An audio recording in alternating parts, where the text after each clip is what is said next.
ఈ డ్రెస్ ఇంత అందంగా అవుతుందనేసి వాళ్ళు అస్సలు ఊహించలేదండి. నార్మల్‌గా ఇంట్లో ఉన్న బాందిని శారీ ఇచ్చేశారు. పైన బ్లౌజ్ పీస్ వాళ్ళు వర్క్ ఏయించారు. కంప్యూటర్ ఎంబ్రాయిడింగ్ ఏపిచ్చారు. దానికి ఈ కలర్ మ్యాచ్ అయితుందనేసి మాత్రమే ఈ శారీ సెలెక్ట్ చేసి ఇచ్చారు. ఇంట్లో ఇవి 2 ఉన్నాయనేసి. ఇవి 2 కలిపి ఏదన్నా కుడితే ఎలా ఉంటుంది అనేసి అడిగితే క్రాప్ టాప్ ఐడియా ఇచ్చాను. క్రాప్ టాప్ ఇలా వేసుకుంటే బావుంటుంది అనేసి కొన్ని ఫొటోస్ కూడా వాళ్ళకి షేర్ చేశాను.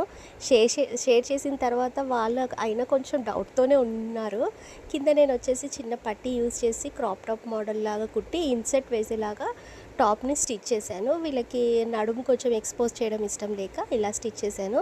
కరెక్ట్‌గా నెక్ డిప్ పెడితే కొంచెం డీప్ అయిపోతుందనేసి నార్మల్‌గా ఇలా నార్మల్ వి షేప్ వచ్చేలాగా కట్ చేసేసాను నెక్. మనకి హ్యాండ్స్ వచ్చేసి జిగ్‌జాగ్ లాగా హ్యాండ్ వర్క్ వచ్చారు. ఇది అలానే షేప్ వచ్చేలాగా నేను కట్ వర్క్ ఇచ్చేసాను. టోటల్‌గా అయితే డ్రెస్ చూసాక చాలా చాలా హ్యాపీ ఫీల్ అయ్యారండి.